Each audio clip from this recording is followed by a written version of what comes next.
اسلام کا خلاصہ اگر ہم دنیا کے سامنے رکھیں تو دو باتیں نکھر کر اور ابھر کر سامنے آتی ہیں. ایک عشق نبی صلی اللہ علیہ وآلہ وسلم، دوسرا خدمت انسانی. اور یہ دونوں چیزیں بندے کو حاصل کیسے ہو سکتی ہیں کہ جس سے بندے کا ظاہر بدلے، باطن بدلے، بندے کے احوال بدلیں اور اللہ سبحانہ و تعالیٰ کی بارگاہ میں اس طرح سے حاضر ہو کہ رب اس سے راضی ہو جائے. تو اس کا طریقہ یہ دونوں چیزیں یہاں سے بیک وقت ملیں، وہ صحبت صالحین ہے، سنگت اولیاء ہے. عشق نبی صلی اللہ علیہ وآلہ وسلم دراصل ایمان کا دوسرا عنوان ہے. ایمان کا کوئی تصور عشق رسول صلی اللہ علیہ وآلہ وسلم کے بغیر ہے ہی نہیں. یہ سعد بن عیسمہ رضی اللہ تعالیٰ، بیٹا بھی صحابی، بابا بھی اس کے صحابی.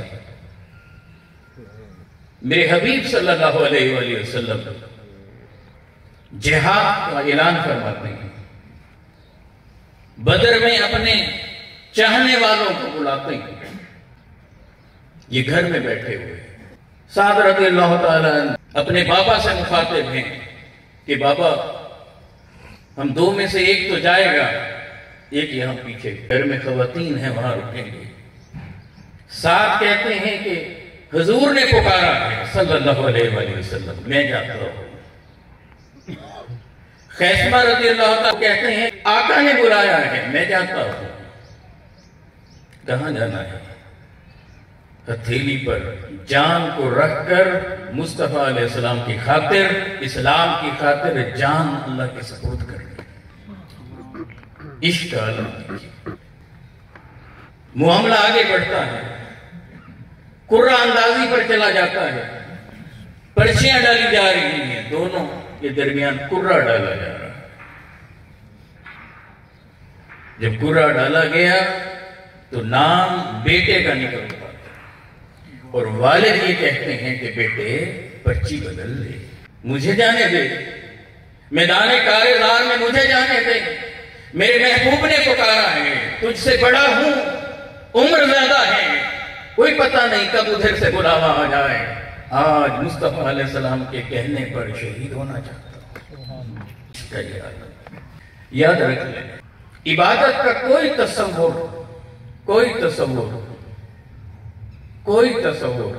عشق رسول صلی اللہ علیہ وآلہ وسلم کے بغیر ممکن ہی نہیں. جہاد، حج، نماز، عبادات کی جان. جب اللہ سبحانہ و تعالیٰ کی بارگاہ میں بندہ حاضر ہوتا ہے، قیام کرتا ہے، پھر رکوع کرتا ہے، پھر سجود کرتا ہے، رب کی حمد کرتا ہے، تسبیح کرتا ہے، تعریف کرتا ہے، سجدہ کر کے جب رب کے قریب پہنچ جاتا ہے، بندے کو اٹھا کر اتحیات میں بٹھا دیا جاتا ہے. عبادت خدا کی ہو رہی ہے، عبادت خدا کی ہو رہی ہے.